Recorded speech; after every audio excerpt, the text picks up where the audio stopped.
if and when you will feel the pleasure or share the pleasure in receiving this message that I have in delivering it to you. I can't proclaim that. I can't prescribe it to you. I can't dictate it to you. But that's my intention, to give you something positive, something of yes, something of love that you can tap into or listen to or turn off anytime during the day. This is not a one-upsmanship exercise or effort.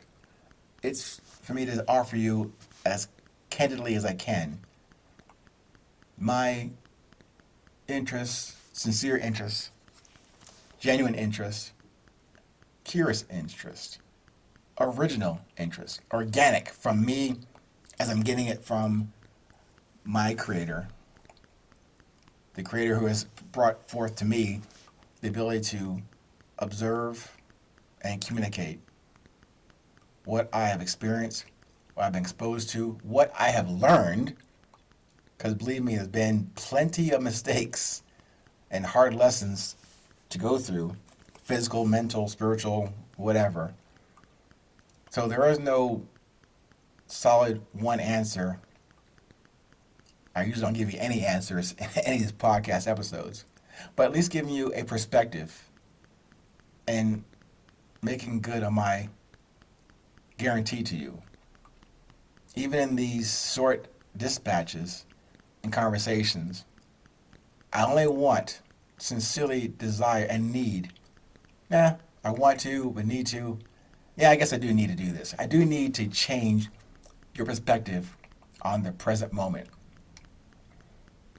Not saying that I'm the first and only person to ever have that idea or interest or direction.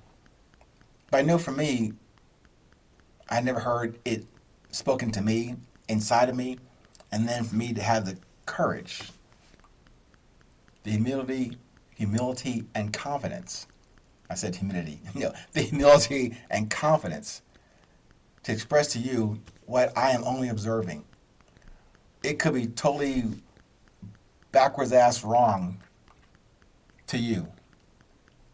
I hope it's not. All I do know is I'm not trying to promote myself as the life guru, profession guru, and certainly not marriage or relationship guru. Certainly have none of those qualifications to even say what you should and shouldn't do in your decisions. I only offer you actual examples and experiences that I've gone through, health-wise, money-wise, love-wise, really generally things I probably ignored for most of those 6 decades until, I'd say the past 1 or 2, at best 3 decades, where I started to become aware of what was put in me, not exclusive to me, what I then saw as what's common to all of us in this world. I don't know what it was like in the Middle Ages. I don't know what it was like in the 1920s. I don't know what it was like in the 50s. All I know is from, 60s forward, but probably not until the 90s forward for me, where I started to relate, connect. Some of the dots, some of them are still stray on the floor for me, but at least I'm seeing them, observing them, and able to distill what nuggets are lying in front of me, pick them up, put them in a format that I can understand, and then ideally share that. Not with you first, with myself first, with my creator first for the verification, and then with someone else. One person today that might hear something in this message that makes their day the best it can be. That's my only interest and intention. Certainly, it'd be great to meet somebody who has heard a certain podcast or several podcast episodes, and we cross each other's path in the airport, in Costco, in traffic. Hopefully not an accident, but we cross each other's path and say, hey, I heard this thing and I listened to this and it helped me do whatever. Or myself, my buddy, were laughing about this and then taking it to heart and putting it to use. That may never happen.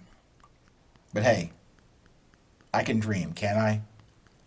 But even if I don't have that experience to talk to you as you listen to this today, I may never meet you.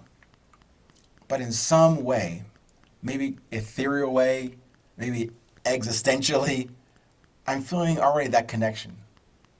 Because I have had one or two, literally,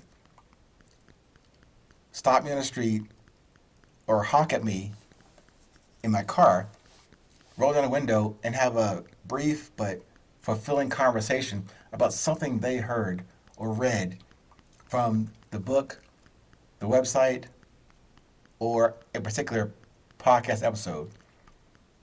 And again, it is history. Even when it happened, although the elation was palpable to me, I felt, I guess, lack of a better word, proud that I had a positive effect on somebody. I'm sure I've had a lot of negative impacts to people in my past over 6 decades. I'm sure I have. Asked my family, asked close friends, even asked some enemies that know me. They might say, yeah, he left an impact, all right, an impression. But I can never know which ones were lasting, which ones were temporary, which ones were memorable, which ones were forgettable. I just want you to know that I'm only sharing with you what's been given to me, what's been graced to me, not for applause or pity or congratulations on achieving this or that or failing this or that.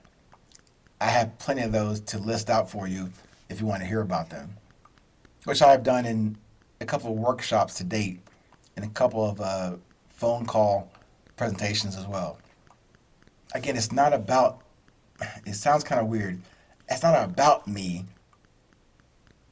but I'm relating my perspective, observations, and my organic communication to you about this thing called resilience that I'm telling you, each and every one of us has that inside of us.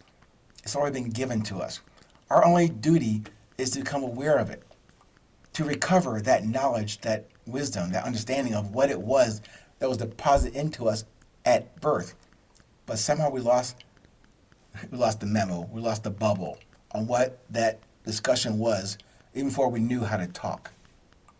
And for me, it took me a good period of time, 3, 4, 5 decades, to learn how to enunciate again, to describe, to relate, to relay what I think is so much valuable to us than anything you can buy from the store. That is the resilience within you and I, that connects you and I beyond and before anything that comes in our path to distract us. Stay present, stay current. No matter where you are in this world, please do remember and tell somebody on the street,